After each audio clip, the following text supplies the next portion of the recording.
રતનપુર ગામમાં એક બ્રાહ્મણ રહેતો હતો.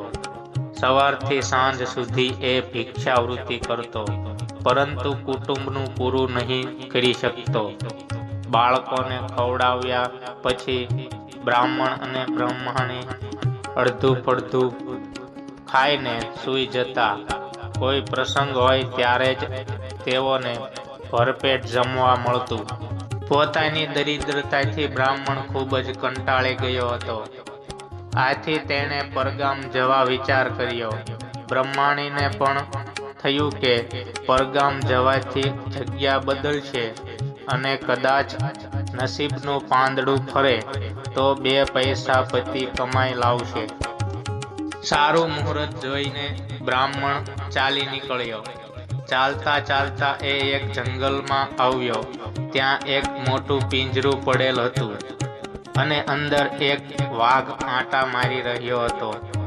વાઘની નજર બ્રાહ્મણ પર પડી.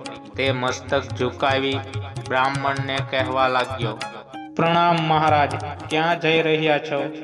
બાજુના શહેરમાં, બ્રાહ્મણે જવાબ આપ્યો. મારું એક કામ ન કરો? શું? એક શિકારી મને આમાં પૂરી ગયો છે. હવે એ આવવાની તૈયારીમાં જ હશે. એ આવશે એટલે મને મારી નાખશે. તમે દયા કરીને આ પિંજરું ખોલી નાખો, જેથી હું મારા પ્રાણ બચાવી શકું. ના ભાઈ, તારું પિંજરું ખોલું અને તું બહાર નીકળ્યા પછી મને જીવતો છોડે કે? બ્રાહ્મણ જવા માટે પગ ઉપાડ્યો. અરે મહારાજ, મારી પૂરી વાત તો સાંભળો. બ્રાહ્મણ અટકી ગયો. તમે મને છોડશો તેના બદલામાં હું તમારો જીવ લઉં એવો નગુણો નથી. મારી પાસે એક ખજાનો છે, તે હું તમને આપી દઈશ. ખજાનાની વાત સાંભળી બ્રાહ્મણના પગ અટકી ગયા. તેને થયું, ખજાનો મળી જાય તો આગળ જવું મટશે. શાંતિથી મારું કુટુંબ ખાઈ પીને લહેર કરશે. અને એ માટે આ વાઘને આ પિંજરામાંથી બહાર કાઢવાનું જોખમ તો ઉઠાવવું જ રહ્યું. એ પીગળી ગયો. એણે કહ્યું, સારું, હું તને બહાર કાઢવા તૈયાર છું, પણ પછી તું મને મારી તો નહીં નાખે ને? મારો વિશ્વાસ કરો ભૂદેવ, બ્રાહ્મણનું પાપ વહોરીને હું કયા ભવે છૂટવાનો હતો? લાલચને વશ થયેલા તે બ્રાહ્મણે લાંબો વિચાર ન કર્યો અને પિંજરાનું બારણું ખોલી નાખ્યું. તે સાથે જ વાઘ બહાર કૂદી પડ્યો. પિંજરું નાનું હોવાથી તેનું શરીર જરા અકળાઈ ગયું હતું, એટલે બહાર નીકળીને એણે 2-3 આળસ મરડી અને પછી એણે બ્રાહ્મણ સામે જોયું. પેટમાં કકડીને ભૂખ લાગી હતી. સામે માનવ દેહ હતો. હવે કેમ રહેવાય? વાઘે શિકારી નજરે બ્રાહ્મણ સામે જોયું. તરાપ મારવાની તૈયારી કરી. બ્રાહ્મણ તેની આંખ જોઈને સમજી ગયો કે વાઘ તેના પર કૂદવાની તૈયારી કરે છે. અરે ભાઈ, મને તારી નિયત બદલાયેલી લાગે છે. તું મને મારી તો નહીં નાખે ને? મને પહેલા ખજાનો બતાવ.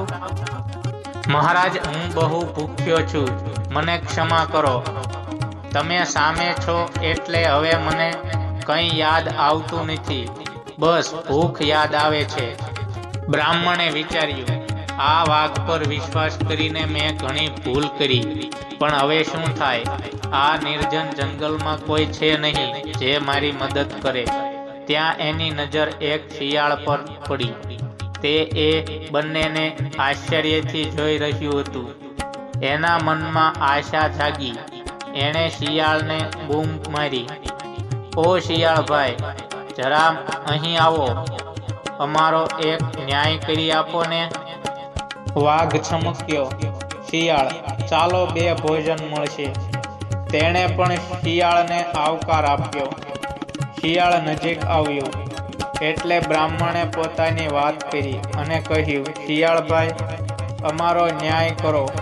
આ વાઘે મને વાત થયા મુજબ ખજાનો આપવો જોઈએ ને? શિયાળ સમજી ગયું કે આ વાઘે બિચારા આ ગરીબ બ્રાહ્મણને ફસાવ્યો છે. એને બચાવવો જોઈએ. શિયાળે કહ્યું, અરે ભૂદેવ, તમારી મતિ ફરી ગઈ લાગે છે. તમે બંને મને બનાવતા લાગો છો. આટલા નાના પિંજરામાં કંઈ આ વાઘ સમાય ખરો?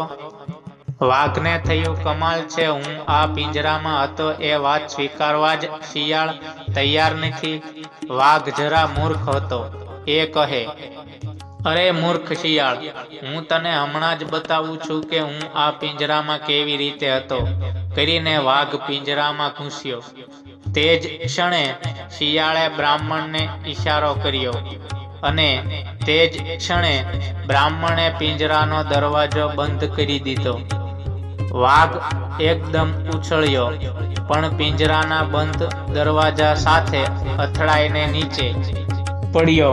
વાઘ મામા, હવે હું માનું છું કે તમે આ પિંજરામાં સમાઈ શકો છો, તો હવે મને બહાર કાઢો ને.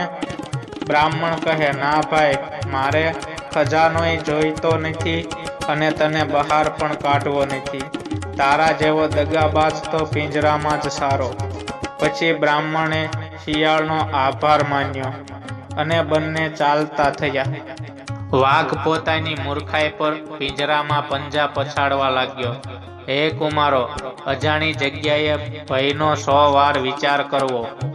એવું અવળું સાહસ ન કરવું જે આપણા માટે ઘાતક બની જાય.